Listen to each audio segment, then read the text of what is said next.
Hello students. चलिए हम लोग एक न्यू वीडियो में एक न्यू टॉपिक के बारे में बात करते हैं, लेकिन आज कुछ नया। आज हम लोग कुछ नया करेंगे। क्या? आज हम लोग क्लास 10th का chapter 4 carbon and its compound, उसके बारे में डिस्कशन करेंगे। आप लोग अपनी पेन और कॉपी निकाल लीजिए। हम लोग बहुत इम्पोर्टेंट टर्म के बारे में यहाँ पर सीखेंगे, क्योंकि ये जो चैप्टर है ये आपको बेसिक्स क्लियर कराएगा और आपके आगे के जो हायर लेवल के एजुकेशन है आप वहाँ पर अच्छा कर पाएंगे। ओके, चलिए स्टार्ट करते हैं। मैं हूं सर्वेश चौधरी और आप देख रहे हैं सीके क्लासेस ऑफिशियल चैनल। देखिए, हम कुछ इंट्रोडक्शन दे देते हैं। फर्स्ट आपका जो टॉपिक है, फर्स्ट हेडिंग इंट्रोडक्शन का ही है। इसमें क्या करना है, आपको कार्बन के बारे में सीखना है, सिर्फ कि कार्बन है क्या। एक्चुअली जो कार्बन एंड इट्स कंपाउंड है, ये एक ऐसा चैप्टर है जो आपके ऑर्गेनिक केमिस्ट्री की एक हिसाब से बैकबोन है। समझ आ रहा है? अब हम लोग यहाँ पर कार्बन के बारे में पढ़ेंगे, ठीक है।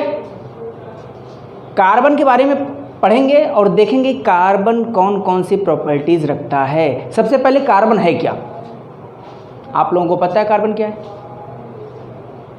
देखिए, कार्बन एक ऐसा एलिमेंट है जो कि नेचर में और अर्थ क्रस्ट में पाया जाता है या मिलता है। Is that clear? Very good. जो अर्थ क्रस्ट में जनरली कार्बन होता है वो आपके ये बोल सकते हैं 0.02%, और जो आपके एटमॉस्फेयर में, आपके नेचर में कार्बन होता है वो जनरली 0.03% होते हैं। अब आप ये कहेंगे कि इतना कम? जी हाँ, इतने कम होते हैं, बट आपके एटमॉस्फेयर में जो कार्बन होता है वो जनरली कार्बन डाइऑक्साइड के फॉर्म में होता है, और जो अर्थ क्रस्ट में कार्बन होता है वो एक मिनरल्स के फॉर्म में आपको मिलता है। समझ में आया? Very good. कार्बन का यूज़ हम अपने डेली लाइफ में बहुत ज़्यादा करते हैं। जैसे कार्बन का एक सबसे बड़ा use sports bike, sports car में होता है। उनकी जो बॉडी बनती है ना, वो जनरली वहाँ पर कार्बन का यूज़ किया जाता है। कार्बन का यूज़ करके उनकी बॉडी जो है वो तैयार की जाती है, जिससे कि वो अगर कहीं बाई चांस एक्सीडेंट हो जाता है तो उनकी बॉडी को उतना ज़्यादा लॉस ना झेलना पड़े। Okay, very good. कार्बन एक और यूज़ कार्बन का जो है वो कहाँ होता है? कार्बन का यूज़ जनरली आप पेंसिल, जो बच्चे यूज़ करते हैं पेंसिल में होता है। जो अंदर होता है ना वो ग्रेफाइट होता है, ठीक है, जो कि कार्बन का ही एक फॉर्म है। समझ में आ रहा है? और कार्बन का यूज़ कोयला ना, जिसको हम लोग कोल बोलते हैं। कोक भी एक टाइप का क्या है? कार्बन है। समझ में आ रहा है? कार्बन का बहुत ज़्यादा यूज़ है, और आपको ये जानकर हैरानी भी होगी कि इतने कम अमाउंट में मिलने के बावजूद कार्बन जो है वो इतने ज़्यादा कंपाउंड बनाते हैं कि आप सोच भी नहीं सकते। Millions of the compound formed by the carbon. अब समझ लो उसका क्या रीज़न है, हम लोग एक एक करके डिस्कस करेंगे। ओके, तो चलिए अब स्टार्ट करते हैं। आई होप आप लोग कार्बन की जो इंट्रोडक्शन है वो आपको क्लियर हो गई होगी। ठीक है, वेरी गुड। देखिए अब हम लोगों को पढ़ना है कोवैलेंट बॉन्डिंग या कोवैलेंट बॉन्ड इन कार्बन। ठीक है, आपको कुछ चीज़ें याद रखनी हैं। सबसे पहले कार्बन का सिंबल होता है C, क्लियर है। इसके बाद कार्बन का सिंबल है ये क्या बेटा, सिंबल, वेरी गुड, या इसका सिंबल है। कार्बन का एटॉमिक नंबर होता है कितना, 6, और कार्बन का इलेक्ट्रॉनिक कॉन्फ़िगरेशन होता है आपका, ठीक है, सिंबल। कार्बन का इलेक्ट्रॉनिक कॉन्फ़िगरेशन होता है 2,4। इट मीन्स फर्स्ट सेल में 2 इलेक्ट्रॉन एंड सेकेंड और लास्ट सेल में 4 इलेक्ट्रॉन्स होते हैं, जिसको हम लोग वैलेंस सेल बोलते हैं। समझ में आ रहा है, वेरी गुड। आप इतनी हिस्ट्री याद रखिएगा। अब हम लोग बात करते हैं कोवैलेंट बॉन्ड इन कार्बन, जो कि आपके एनसीईआरटी का सेकेंड हेडिंग है। ओके, हाँ, वैसे फर्स्ट हेडिंग भी बोल सकते हैं हम लोग, क्योंकि उसके पहले इंट्रोडक्शन दिया हुआ है। देखिए कोवैलेंट बॉन्ड क्या है।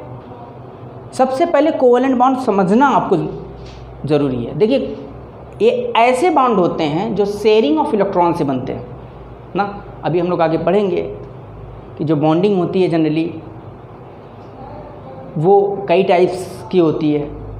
आयनिक बॉन्ड होते हैं ना, complete transfer of electrons ionic bond होते हैं, ठीक है। और जो शेयरिंग ऑफ इलेक्ट्रॉन्स होती है वो आपके कोवैलेंट बॉन्ड होते हैं। एक टाइप का बॉन्ड्स आपको पढ़ने को मिलेगा जो कि कोऑर्डिनेट बॉन्ड कहलाता है। ओके, बट वहाँ पर आपको इक्वल शेयरिंग नहीं मिलेगी। यहाँ पर इक्वल शेयरिंग होती है तो बनता है आपका कोवैलेंट बॉन्ड। बट अगर एक एटम दोनों इलेक्ट्रॉन्स डोनेट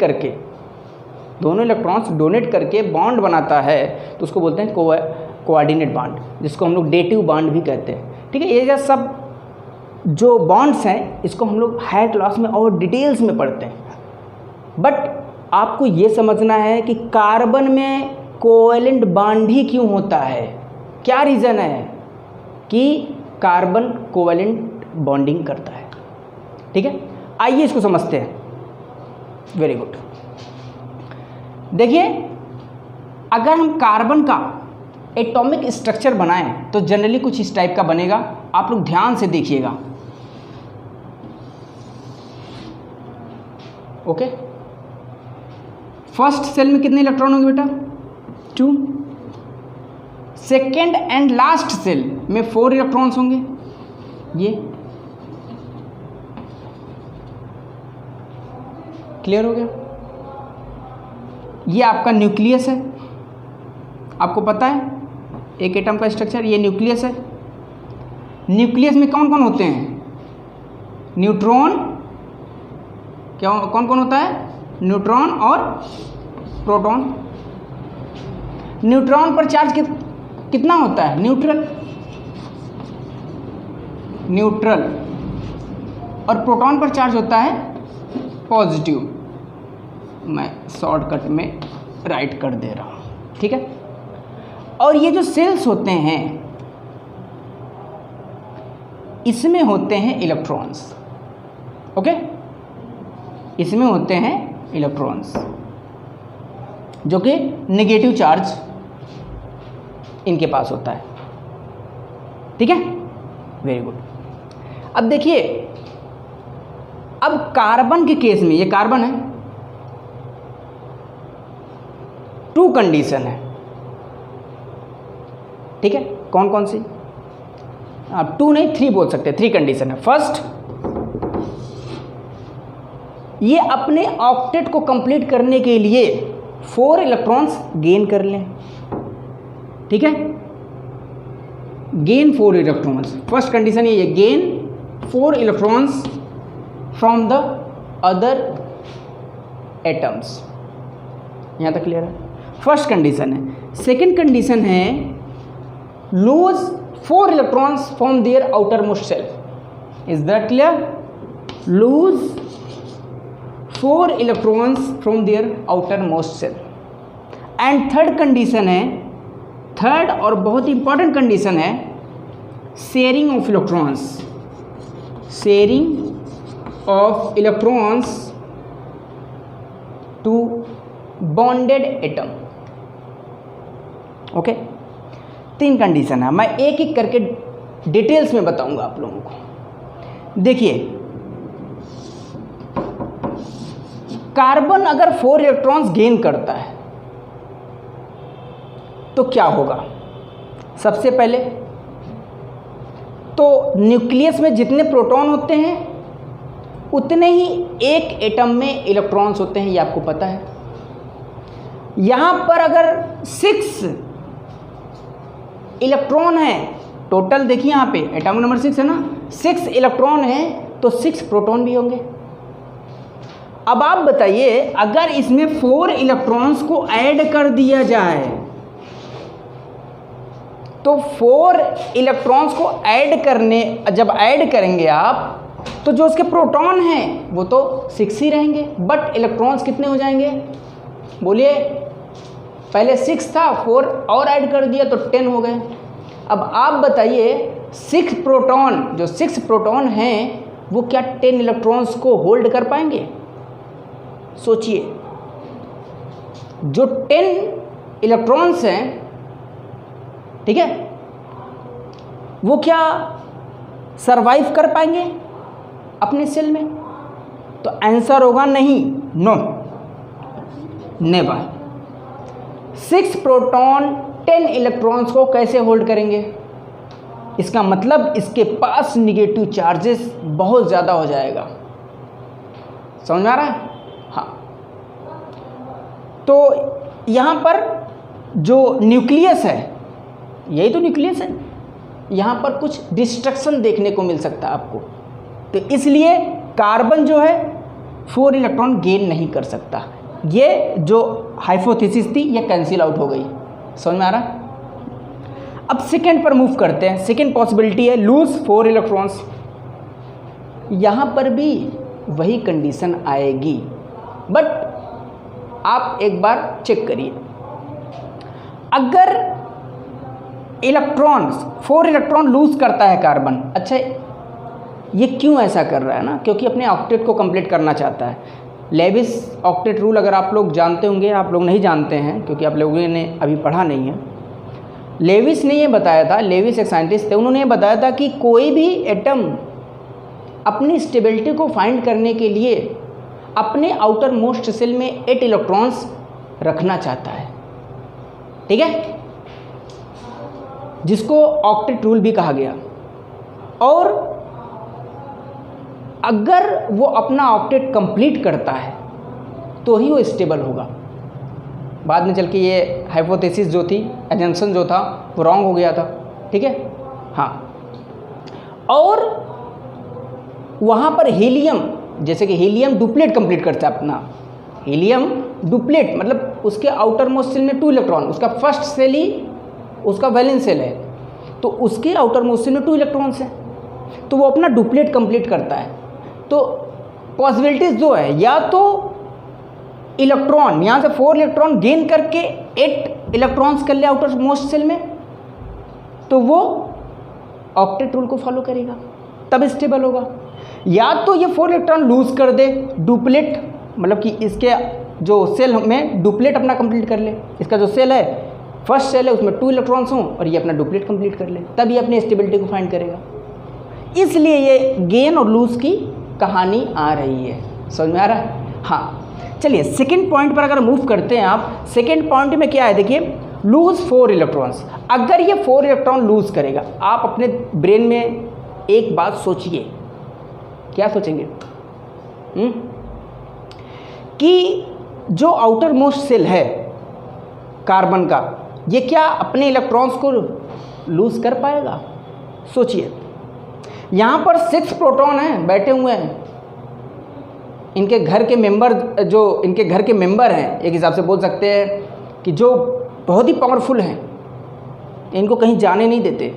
ठीक है, एक हिसाब से पेरेंट्स बोल सकते हैं न्यूक्लियस को, इलेक्ट्रॉन्स को कहीं जाने नहीं देंगे, अपना प्रभाव, अपना जो इफेक्ट है वो बरकरार रखेंगे उन पर।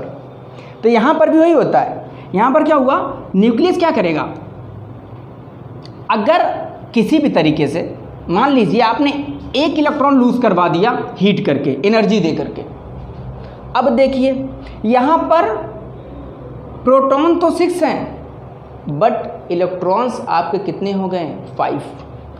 तो जो न्यूक्लियस का फोर्स ऑफ अट्रैक्शन है ऑन द आउटर सेल या आउटर इलेक्ट्रॉन्स, ये बढ़ जाएगा और इतना ज़्यादा बढ़ जाएगा कि इन तीनों इलेक्ट्रॉन्स को, जो लास्ट सेल में बचेंगे, ये इलेक्ट्रॉन आपने लूज़ करा दिया तो 4 थे, एक लूज़ हो गया तो 3 बचे, तो ये 3 इलेक्ट्रॉन्स को इतना बहुत ही तेज़ी से, एक हिसाब से बहुत ही ज़बरदस्त पकड़ेगा, जाने नहीं देगा। अब आप सोचिए, फिर भी आपने कोशिश की चलो एक और इलेक्ट्रॉन निकलवा देते हैं एनर्जी दे करके।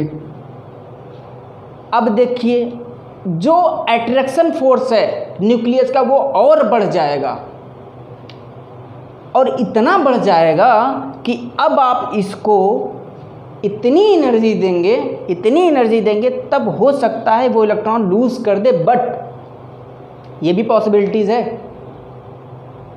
कि अगर आपने इलेक्ट्रॉन लूज भी करवा लिया तो उसका क्या फ़ायदा, एक इलेक्ट्रॉन जो बचेगा ना आउटर मोस्ट सेल में, वो कभी भी निकलने वाला नहीं है, कभी भी नहीं निकलने वाला है। और चलिए मैं मान लेता हूँ निकल भी गया, आपने फिर एनर्जी दे दी और इतना एनर्जी दे दी कि ये भी इलेक्ट्रॉन निकल गया।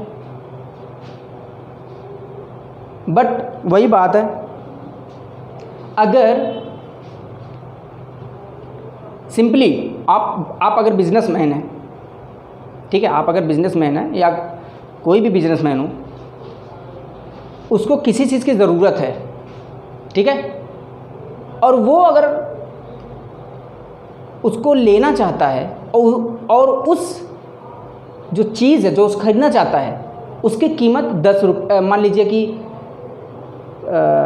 10,000 है, ठीक है, छोटे जो व्यापारी उनकी बात कर रहा हूँ, 10,000 रुपये है।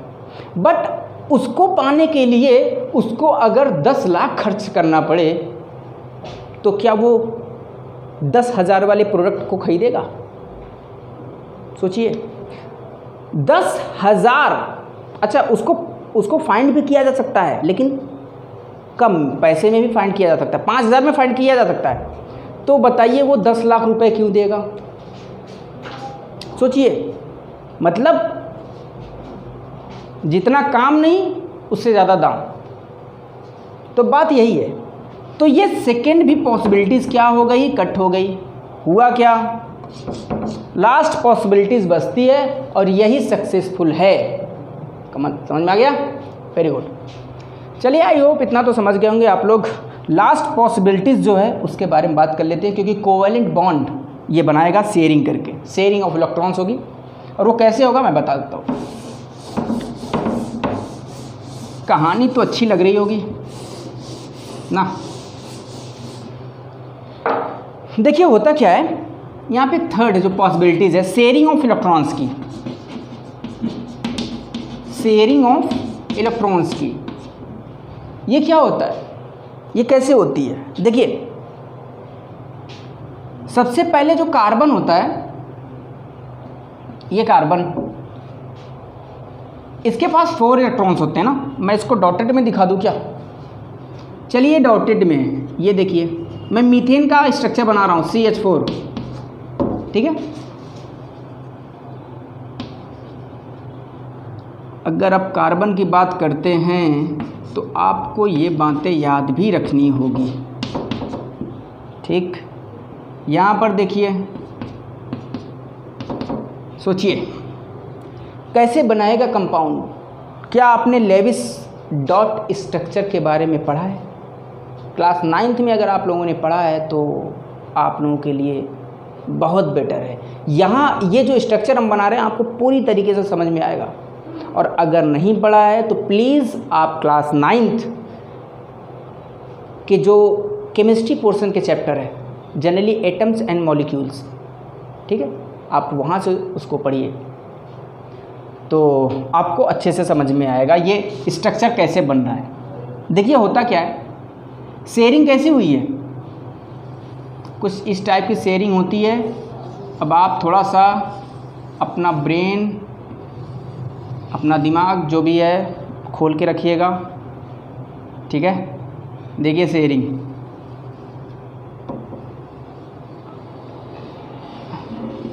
शेयरिंग का मतलब होता है कि जैसे किसी के साथ अगर कोई चीज़ शेयर की जाती है तो ऐसा नहीं कि सिर्फ एक लोगों का फ़ायदा है, दोनों लोगों का फ़ायदा रहेगा तब शेयरिंग होगी, नहीं तो शेयरिंग का, ठीक। यहाँ पर क्या है, यहाँ पर है बेटा आपका ये हाइड्रोजन है ना, इसके आउटर मोस्ट सेल में कितने, जनरली इसका आउटर मोस्ट सेल ही फर्स्ट सेल है ना, फर्स्ट सेल ही आउटर मोस्ट सेल है। तो ये बेचारा इतना कमज़ोर है कि इसके पास एक इलेक्ट्रॉन्स है। अब ये जो है ये परेशान रहता है हमेशा, ये कहता है या तो मेरा एक इलेक्ट्रॉन ले लो मैं फ्री हो जाऊं, मैं इधर उधर घूमूं, या तो आप मुझे एक इलेक्ट्रॉन दे दो, कम से कम मैं जीवित तो रहूं, मैं हीलियम का स्ट्रक्चर फाइंड कर लूं और स्टेबल हो जाऊं। तो ये बेचारा भागता हुआ कार्बन के पास आया और कार्बन को भी ज़रूरत है इलेक्ट्रॉन्स की। तो कार्बन ने कहा बेटा एक काम करो, अकेले मत आओ, आओ तो 4 लोगों को साथ में लेके आओ, अपने जैसे, अपने भाइयों को साथ में लेके आओ, ठीक। नहीं तो हम आपसे बॉन्डिंग नहीं कर सकते, क्योंकि हमारी जब ख्वाहिश ही पूरी नहीं होगी तो हम शेयरिंग क्यों करेंगे इलेक्ट्रॉन साथ से। तो ये गया हाइड्रोजन अपने भाइयों को लेके आया, और कितने भाई इसके, लगभग 3 भाई ये और ये अपना खुद। अब कहा कि अब तो बॉन्डिंग करो, अब तो शेयरिंग करो। कार्बन खुश हो गया, बोला ठीक है। एक इलेक्ट्रॉन इसके साथ शेयर किया, एक इलेक्ट्रॉन इसके साथ शेयर किया, एक इलेक्ट्रॉन इसके साथ शेयर किया और एक इलेक्ट्रॉन इसके साथ शेयर किया। तो यहाँ पर देखिए ये जो दिखा रहा है ये हाइड्रोजन जब ज़रूरत पड़ेगी ये 2 इलेक्ट्रॉन्स ये यूज़ कर लेगा, तो हाइड्रोजन का डुप्लेट कंप्लीट, ठीक। सबका यही हाल है जितने हाइड्रोजन हैं। और कार्बन का ऑक्टेट कैसे कंप्लीट हुआ ये देखिए, ये 2 इलेक्ट्रॉन्स, ये 2 इलेक्ट्रॉन्स, ये 2 इलेक्ट्रॉन्स और ये 2 इलेक्ट्रॉन्स। जब इसको ज़रूरत पड़ेगी तो ये पूरा जो इलेक्ट्रॉन्स है लगभग 1 2 मतलब 8 हो गया ना, 2 to 4 to 6 to 8 उसको यूज़ करेगा। यानी कार्बन भी सेटिस्फाइड और हाइड्रोजन भी सेटिस्फाइड। कैसा लगा, बढ़िया, वेरी गुड। कमेंट सेक्शन में राइट करिएगा आप लोग कि समझ में आया कि नहीं। ओके, चलिए ये है आपकी कोवेलेंट बॉन्डिंग, इसको हम लोग बोलते हैं बेटा क्या, what, covalent bonding, covalent bond, ठीक है,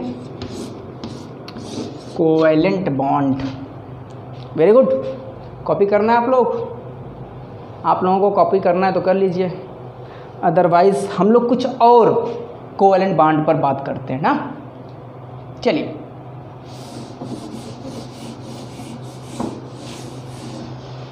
बोर तो नहीं हो रहा है ना, बोर मत होइएगा। देखिए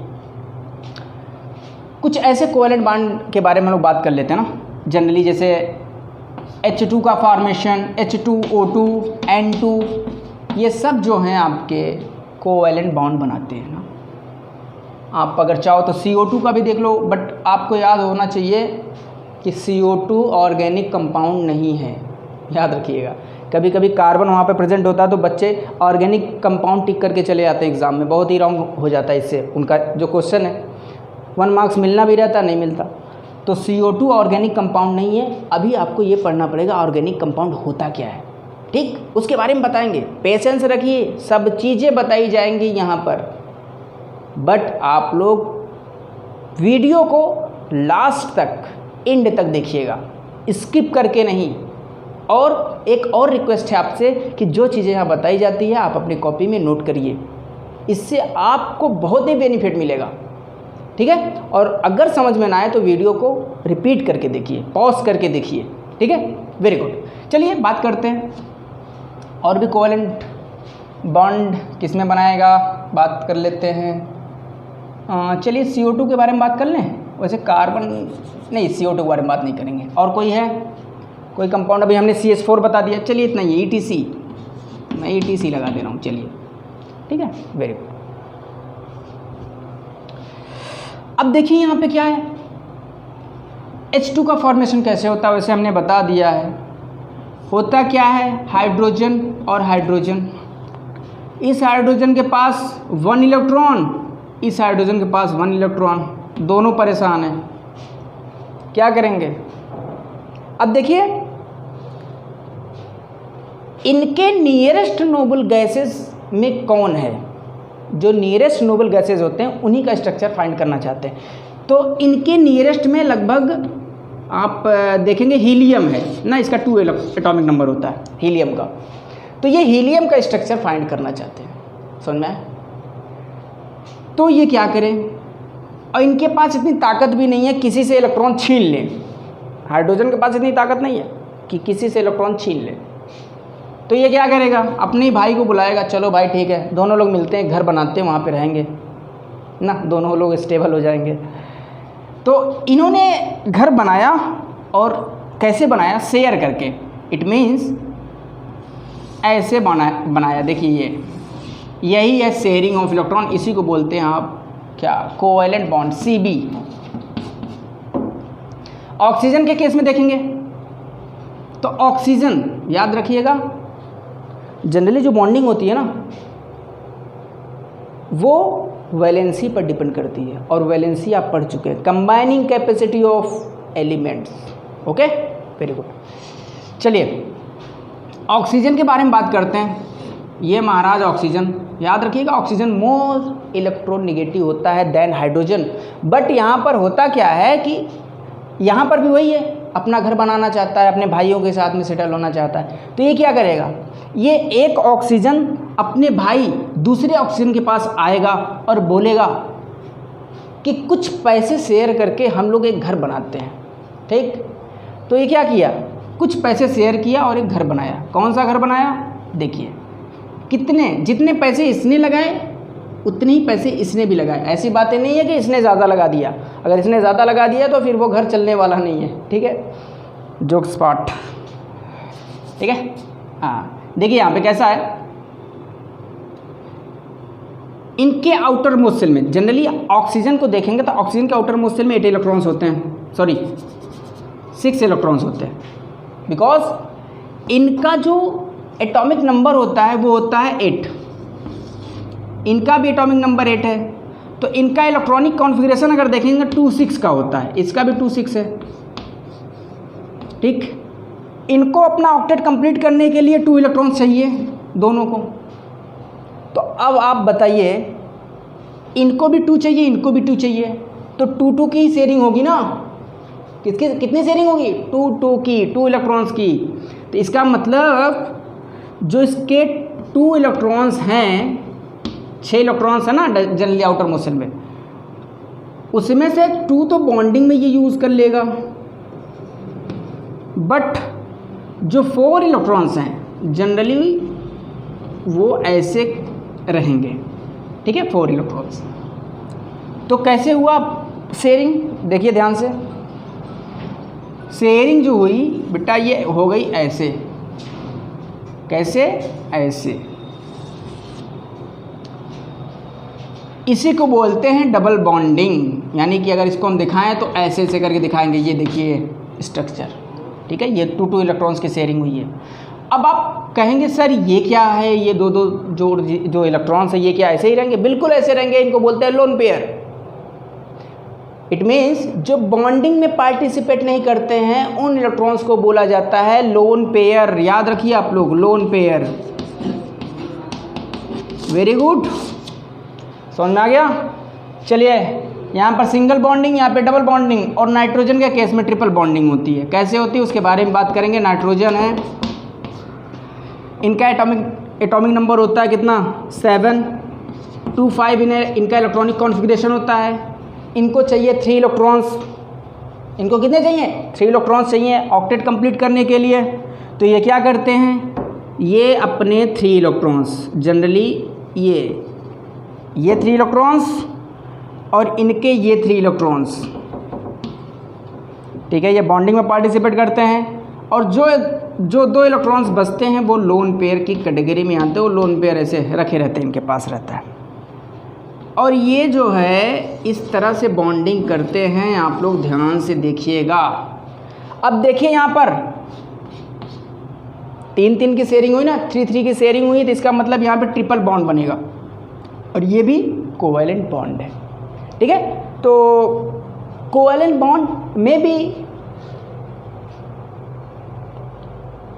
single, double and triple bond, ऐसी बातें नहीं है, ठीक है। अब आपके माइंड में ये होगा कि सर क्या 4 बॉन्डिंग भी हो सकती है? कार्बन के केसेस में तो 4 बॉन्डिंग नहीं होगी, क्योंकि कार्बन 4 बॉन्ड एग्जिस्ट नहीं करता, मतलब कि वो बनाता ही नहीं है, ठीक है, ये याद रखिएगा। 4 बॉन्डिंग का मतलब एक साथ 4 इलेक्ट्रॉन की शेयरिंग, ये मैं कह रहा हूँ, ठीक है। हाँ, वेरी गुड, इतना कॉपी करिए आप लोग, फिर आगे बढ़ते हैं। हो गया, चलिए।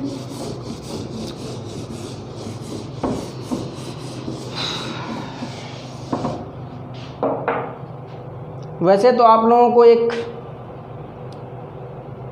राहत मिली होगी, क्योंकि कार्बन एंड इट्स कंपाउंड में जो सीबीएसई का सिलेबस है और यूपी बोर्ड का सिलेबस, दोनों में ही बहुत ही कम आपको पढ़ना है, जो कि मेन पोर्शन रिड्यूस कर दिए गए हैं।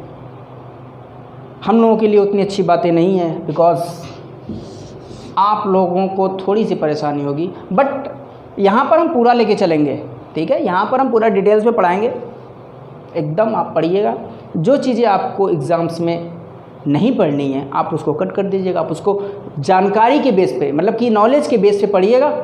बट एग्ज़ाम्स जब आपके आते हैं तो आप वहाँ पर उन्हीं टॉपिक को पढ़िएगा, ठीक है। मेरा सजेशन यही है कि आप लोग उन्हीं टॉपिक को पढ़िएगा जो एग्ज़ाम्स में पूछे जाएंगे। Okay, very good.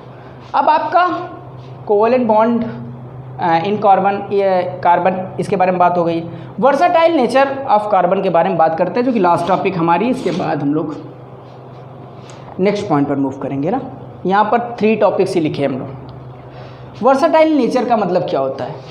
देखिए, हमने पहले बताया था वीडियो के शुरू में, क्या बताया था कि कार्बन एटमॉस्फेयर में और अर्थ क्रस्ट में ना, एटमॉस्फेयर में CO2 के फॉर्म में मिलता है और अर्थ क्रस्ट में मिनरल्स के फॉर्म में मिलता है, ठीक है। तो वो इतना कम होता है, फिर भी इतनी ज़्यादा कंपाउंड है। मिलियंस ऑफ द कंपाउंड, इतने ज़्यादा कंपाउंड है, इतने ज़्यादा कंपाउंड है कि इसकी एक हम लोग सेपरेट केमिस्ट्री पढ़ते हैं, दैट इज़ ऑर्गेनिक केमिस्ट्री। सुना है? चलिए, अब आप ऑर्गेनिक केमिस्ट्री के बारे में बात कर लिए तो उसकी डिफिनीशन भी देख लेते हैं, ठीक है। देखिए, ऑर्गेनिक केमिस्ट्री जनरली पहले जो था वो शुरुआत में ये बताया गया, बर्जीलियस के हाइपोथेसिस के अकॉर्डिंग अगर हम बात करें तो उन्होंने कहा था कि ऑर्गेनिक कंपाउंड ऐसे कंपाउंड है जो लिविंग थिंग्स से आते हैं, ठीक है, लिविंग थिंग्स से बनाए जाते हैं या उनसे मिलते हैं हमको। नॉन लिविंग थिंग्स से नॉन लिविंग थिंग्स से ऑर्गेनिक कंपाउंड नहीं बनाए जा सकते। नॉन लिविंग थिंग्स से ये नहीं बन सकते। ये थोड़ी लाइन जो है वो रॉन्ग हो गई, बिकॉज आगे एक साइंटिस्ट थे जिनका नाम था फ्रेडरिच फोलर। वो ऐसे ही एक्सपेरिमेंट कर रहे थे लैब में, और एक्सीडेंटली एक कंपाउंड का फॉर्मेशन होता है जिसमें कार्बन प्रेजेंट होता है। जनरली उसकी जो प्रॉपर्टीज़ है वो ऑर्गेनिक कंपाउंड की तरह होती है। तो इन्होंने कहा ये क्या हो गया, और वो कंपाउंड क्या था आपका? यूरिया। वो कंपाउंड क्या था आपका? यूरिया। यूरिया का फॉर्मूला क्या होता है? NH2CONH2, NH2CONH2। तो कभी कभी एग्जाम्स में ये भी पूछ लेते हैं कि फर्स्ट ऑर्गेनिक कंपाउंड जो लैब में डिस्कवर किया गया था, जो आर्टिफिशियल था, जो मैन मेड था, और जो इनऑर्गेनिक सब्सटेंस से बनाया गया था, वो कौन था? वो है यूरिया, जिसका केमिकल फार्मूला होता है NH2CO NH2। समझा? कौन बनाया था? फ्रेडरिच वोलर ने बनाया था। क्लियर? Very good. अब ये तो हो गई हिस्ट्री की बात। ऑर्गेनिक कंपाउंड का जो मॉडर्न डेफिनेशन वो ये है कि ऐसे कंपाउंड जिसमें कार्बन प्रेजेंट हो, ठीक है, कार्बन प्रेजेंट हो, वो आपका क्या होता है? ऑर्गेनिक कंपाउंड कहलाता है। ठीक है। और ऐसी केमिस्ट्री जिसमें हम लोग कार्बन और कार्बन के डेरिवेटिव्स के बारे में पढ़ते हैं, उसको हम लोग बोलते हैं ऑर्गेनिक केमिस्ट्री। ठीक है। हाँ, अब इतना याद रखिए आप लोग। देखिए, वर्सेटाइल नेचर ऑफ कार्बन, ये क्या होता है? कार्बन का इतना ज़्यादा पाया जाना ना, वर्सेटाइल का मतलब इतना ज़्यादा जो मिलता है, ये वर्सेटाइल नेचर, मतलब कि सभी के साथ बॉन्डिंग कर लेता है, जनरली सभी के साथ। कार्बन के साथ बॉन्डिंग तो करता ही है, कार्बन नाइट्रोजन के साथ कर सकता है, कार्बन ऑक्सीजन के साथ कर सकता है बॉन्डिंग, कार्बन जो है आपके हाइड्रोजन के साथ बॉन्डिंग कर सकता है। तो यही एक मेन रीज़न है कि कार्बन इतना ज़्यादा कंपाउंड बनाता है। समझ में आ रहा? हाँ, अब हम लोग एक क्वेश्चंस के बारे में बात करते हैं कि अगर कोई आपसे पूछ ले कि वर्सेटाइल नेचर होता है कार्बन का, आप एग्जैक्ट डेफिनेशन बताइए, ऐसा क्यों है? कार्बन इतना ज़्यादा कंपाउंड क्यों बनाता है जबकि इतने कम अमाउंट में ये नेचर में और अर्थ क्रस्ट में मिलता है? तो आप सिंपली क्या बोलेंगे? सिंपली आप दो रीजन के बारे में बताएंगे, 2 रीजन्स। कौन से हैं? पहला है कैटिनेशन सॉरी कैटिनेशन की प्रॉपर्टीज़, और सेकंड मतलब दूसरा है आपका टेट्रावैलेंसी। आप टेट्रावैलेंसी 2 पॉइंट के बारे में बता दीजिएगा कि कार्बन जो है वो इसलिए इतना ज़्यादा कंपाउंड बनाता है बिकॉज उसके पास कैटिनेशन की प्रॉपर्टीज़ होती है। समझना है? कैटिनेशन की प्रॉपर्टीज़ का मतलब है कि कार्बन जो है बहुत ही लंबी लंबी चेन वो बना सकता है। ठीक है, अपने दूसरे एटम के साथ। ठीक है, कार्बन जो है दूसरे एटम के साथ, ये देख रहे हैं आप, इधर भी कार्बन बना सकता है, इधर भी कार्बन बना सकता है। मतलब कि कार्बन जो है बहुत ही लंबी चेन बना सकता है और ये दूसरे कार्बन एटम और अदर जो एटम्स है, ठीक है, उनके साथ भी बॉन्डिंग कर सकता है। फर्स्ट यही है, और यही प्रॉपर्टीज़ कहलाती है कैटिनेशन प्रॉपर्टीज़।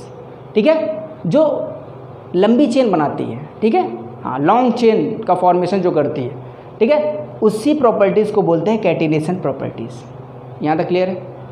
Very good. अब टेट्रावैलेंसी की बात करते हैं। तो टेट्रावैलेंसी का मतलब जनरली जो कार्बन का वैलेंसी होता है वो होता है 4। वैलेंसी कार्बन कितनी होती है? 4 होती है। 4 को बोलते हैं टेट्रा। याद रखिए, 4 को बोलते हैं टेट्रा, केमिस्ट्री की लैंग्वेज में टेट्रा, और वैलेंसी मतलब वही वैलेंस, जो वैलेंसी है उसकी।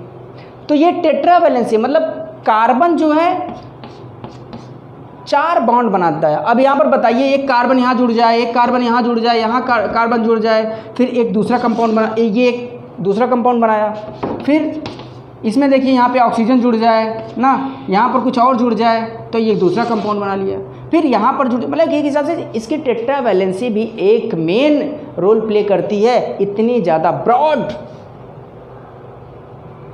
कंपाउंड का फॉर्मेशन करने में। ब्रॉड स्केल पर, बहुत बड़े स्केल पर कंपाउंड का फॉर्मेशन करने में ये जो 2 टर्म हैं, ठीक है, ये आप लोग याद रखिएगा।